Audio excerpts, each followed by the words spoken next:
সেইজন জুবিন গাৰ্গক আজি অসমৰ ৰাইজে ইমান মৰমেৰে চায়। সেইজন জুবিন গাৰ্গক মই বিবৰা মহাবিদ্যালয়ৰ সাধাৰণ সম্পাদক হিচাপে প্ৰথমবাৰৰ কাৰণে আৱিষ্কাৰ কৰিছিলো আৰু তেওঁক যুৱ মহোৎসৱলৈ লৈ গৈছিলো। আৰু সেই জুবিন গাৰ্গক তেতিয়া কোনোৱে চিনি নাপায়।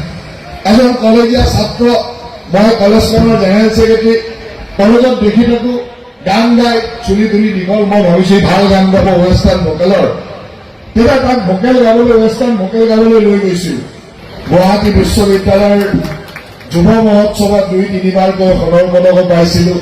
আৰু আজি অলপ আগতে ভাতৃপ্ৰতিম কৌশিকে কৈছে যে জুবিন গাৰ্গ ইয়াৰ পৰা ওলাইছিল। আটাইতকৈ কোইনচিডেণ্টলি ক'বলগীয়া কথাটো এইটোৱেই যে সেইজন জুবিন গাৰ্গক আজি অসমৰ ৰাইজে ইমান মৰমেৰে চায়।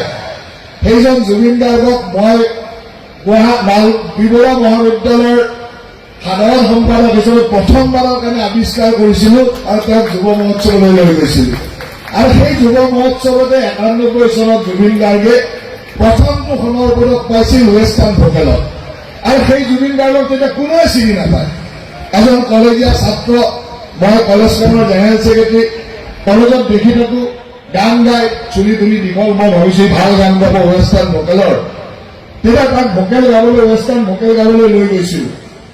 আৰু সেই ৱেষ্টাৰ্ণ ভোকেলতে প্ৰথমবাৰৰ কাৰণে জুবিন গাৰ্গে সোণৰ পদক পাইছিল। আৰু সেইটোৱে জুবিন গাৰ্গৰ প্ৰথম ৰাজহুৱা চিনাকি যে তেওঁ এজন সংগীত শিল্পী হিচাপে। আৰু আজি জুবিন গাৰ্গ কলৈকে গৈছে আপোনালোকে জানে, প্ৰায় ৯১ চনৰ কথা। আৰু আজিও সেই সম্পৰ্কবিলাক আমাৰ মাজত খুব মধুৰ হৈ থাকে। কেইদিনমান আগে আমাৰ সংগীত শিল্পী জেপি দাস ডাঙৰীয়াই এই কথাটো কৈছিলে, কৰবাত এটাত মই দেখিছো ইণ্টাৰভিউ এটাত কৈছিলে। কাৰণ সেইখন প্ৰতিযোগিতাৰ জাজ আছিল জেপি দাস ডাঙৰীয়া। সেই গুৱাহাটী ইউনিভাৰ্চিটিৰ প্ৰতিযোগিতাখনৰ সেইখন জাজ আছিল জেপি দাস ডাঙৰীয়া। গতিকে এই যে অনুভৱবিলাক, এই অনুভৱবিলাক বহুত ভৱিষ্যতৰ দিনৰ কাৰণে এটা আমাৰ সকলোৰে কাৰণে এটা জীৱন গঢ়াৰ অনুভৱ থাকে ইয়াত।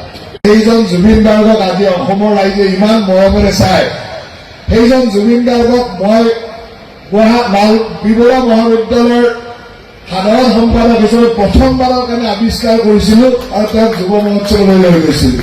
আৰু সেই জুবিন গাৰ্গক তেতিয়া কোনোৱে চিনি নাপায়।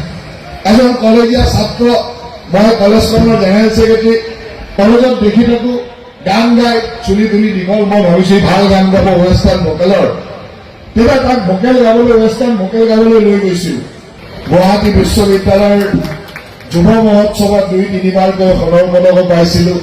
আৰু আজি অলপ আগতে ভাতৃপ্ৰতিম কৌশিকে কৈছে যে জুবিন গাৰ্গ ইয়াৰ পৰা ওলাইছিল।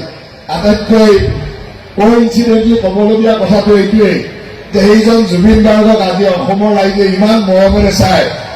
সেইজন জুবিন গাৰ্গক মই বিবৰা মহাবিদ্যালয়ৰ সাধাৰণ সম্পাদক হিচাপে প্ৰথমবাৰৰ কাৰণে আৱিষ্কাৰ কৰিছিলো আৰু তেওঁক যুৱ মহোৎসৱলৈ লৈ গৈছিলো। আৰু সেই যুৱ মহোৎসৱতে ৯১ চনত জুবিন গাৰ্গে প্ৰথমটো সোণৰ পদক পাইছিল ৱেষ্টাৰ্ণ ভোকেলত। আৰু সেই জুবিন গাৰ্গক তেতিয়া কোনোৱে চিনি নাপায়। এজন কলেজীয়া ছাত্ৰ, মই কলেজখনৰ জেনেৰেল ছেক্ৰেটাৰী, কলেজত দেখি থাকো গান গাই চুলি তুলি দীঘল, মই ভাবিছো ভাল গান গাব ৱেষ্টাৰ্ণ ভোকেলৰ। তেতিয়া তাক ভোকেল গাবলৈ, ৱেষ্টাৰ্ণ ভোকেল গাবলৈ লৈ গৈছিলো। আৰু সেই ৱেষ্টাৰ্ণ ভোকেলতে প্ৰথমবাৰৰ কাৰণে জুবিন গাৰ্গে সোণৰ পদক পাইছিল। আৰু সেইটোৱে জুবিন গাৰ্গৰ প্ৰথম ৰাজহুৱা চিনাকি যে তেওঁ এজন সংগীত শিল্পী হিচাপে। আৰু আজি জুবিন গাৰ্গ কলৈকে গৈছে আপোনালোকে জানে, প্ৰায় ৯১ চনৰ কথা। আৰু আজিও সেই সম্পৰ্কবিলাক আমাৰ মাজত খুব মধুৰ হৈ থাকে।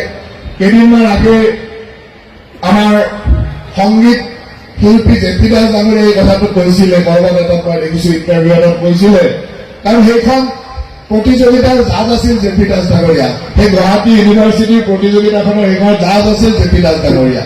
গতিকে এই যে অনুভৱবিলাক, এই অনুভৱবিলাক বহুত ভৱিষ্যতৰ দিনৰ কাৰণে এটা আমাৰ সকলোৰে কাৰণে এটা জীৱন গঢ়াৰ অনুভৱ থাকে ইয়াত।